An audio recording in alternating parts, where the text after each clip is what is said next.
دوستو حافظ فیضان رضا بابو کے بارے میں اصل میں اپڈیٹ کیا ہے اس ویڈیو کے اندر میں آپ کو بتاؤں گا. پہلے یہ ویڈیو آپ محترم حضرات السلام علیکم ورحمۃ اللہ تعالی وبرکاتہ. حضرات جیسا کہ میں نے آپ سے وعدہ کیا تھا کہ جیسے ہی ہمارے بیٹے محمد فیضان رضا جو اس وقت میرے ساتھ ہیں یہ جیسے ہی آئیں گے وہاں سے میں ساری باتیں آپ تک پہنچانے کی پوری ویڈیو ذرا غور سے دیکھیے گا کہ اصل ٹرین میں معاملہ کیا ہوا تھا. آپ کو انشاءاللہ سمجھ میں آئے گا کہ ان کے ساتھ کیا ہوا ہے کیا نہیں. لیکن حضرات ہم لوگ جہاں FIR کیے ہوئے تھے وہاں ان کو میں لے کے گیا باہر اور وہاں پر انہوں نے جا کر کے پہلے شروع میں انہوں نے تو وہی بات کہا جو ہم سے انہوں نے فون میں کہا تھا کہ مجھے کسی نے نشہ پلا دیا تھا اور مجھے اس چیز کا ہوش نہیں تھا کہ میں کہاں جا رہا ہوں اور کدھر جا رہا ہوں, کیسے سفر ہوا. یہ کچھ صحیح بات نہیں بتا رہے تھے, لیکن وہاں پولیس محکمہ کے سامنے انہوں نے تھوڑا سا دباؤ کے بعد صحیح ایکسیپٹ کیا ہے اور انہوں نے کہا کہ جو میں نے میسج کیا تھا موبائل سے وہ کسی بھی طرح کا ٹرین میں کسی سے کوئی لڑائی جھگڑا نہیں ہوا تھا. لڑائی جھگڑا کہیں ہوا ہی نہیں تھا, بلکہ میں پریشان تھا اپنے پڑھائی کو لے کر کے. میں کافی محنت کرتا تھا لیکن حفظ مجھ سے ہو نہیں پا رہا ہے اور میں پڑھنا نہیں چاہ رہا ہوں. تو میں نے سوچا کہ 1-2 دن کے لیے میں گھر سے بھاگ جاؤں تاکہ ہمارے گھر والے پریشان ہوں گے, ڈر جائیں گے, اس کے بعد سے پھر مجھے مدرسے میں پڑھنے کے لیے نہیں بھیجیں, ہے نا. تو یہ ساری باتیں یہ بتا رہے ہیں اور انہوں نے بڑے قاعدے سے بتایا وہاں پولیس محکمہ کے سامنے. یہ خود سے ہی یہ گورکھپور آئے ہیں, گورکھپور سے یہ کٹیہار, گورکھپور سے یہ کٹیہار ٹرین پکڑ کے گئے ہیں اور پھر کٹیہار سے گوہاٹی کے لیے انہوں نے ٹرین پکڑا ہے.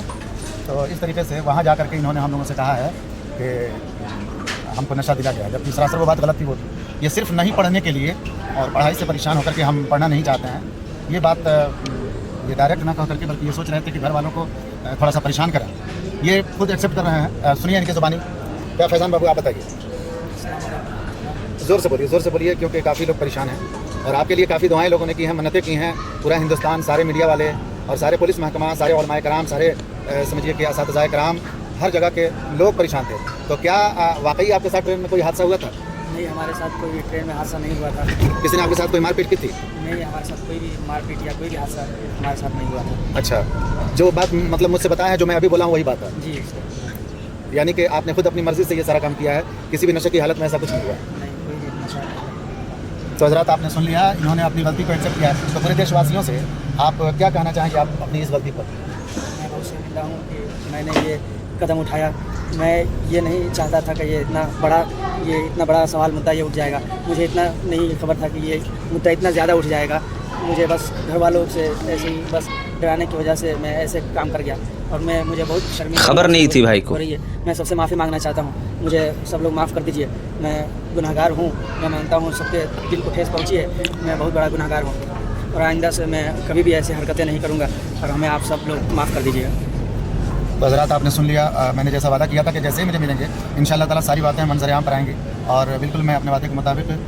دوستو کہتے ہیں نا کہ مدرسے کا طالب علم اگر شیطانیت پر آتا ہے تو شیطان بھی بیچارہ پریشان ہو جاتا ہے. دیکھیے پورے ہندوستان کو اس لڑکے نے پریشان کر کے رکھ دیا. بہرحال آخر میں معافی مانگی اور لوگوں سے کہا, اپیل کری کہ بھائی میری وجہ سے مجھے نہیں پتا تھا کہ یہ معاملہ اتنا آگے تک چلا جائے گا. ظاہر سی بات ہے کہ ہندوستان کا اس وقت جو ماحول بنا ہوا ہے, فتنے کا ماحول ہے, نفرت کا ماحول ہے, اختلاف کا ماحول ہے, اور ایسے وقت میں اگر اس طریقے کی چیزیں کوئی بولتا ہے, ظاہر ہے کہ انہوں نے اس ویڈیو کے اندر واضح بھی کیا کہ بھائی لڑکا پڑھائی کی وجہ سے پریشان تھا اور یہ چاہ رہا تھا کہ میں اس طریقے کی باتیں اگر اپنے والدین کے سامنے رکھتا ہوں تو شاید وہ لوگ مجھے پڑھائی پر زور نہ دیں اور مجھے جو ہے اس سے چھٹکارا مل جائے. لیکن میں کہنا چاہتا ہوں بھائیو, یہ پیغام میرا تمام طالب علموں کے لیے کہ آج آپ نئے ہتھ کنڈے اپنا لیتے ہو نا کہ نہیں مجھے پڑھنے کے لیے نہ جانا پڑے یا پھر پڑھائی نہ کرنی پڑے, بہت اچھا رہے گا, بہت مزہ آئے گا.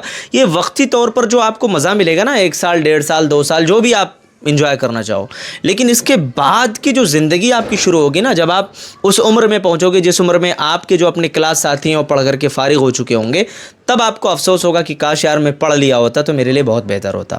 ہم لوگ بھی طالب علم تھے ایک زمانے میں, ایسا نہیں کہ میں پڑھنے سے نہیں بھاگا ہوں, میں بھی بھاگا ہوں.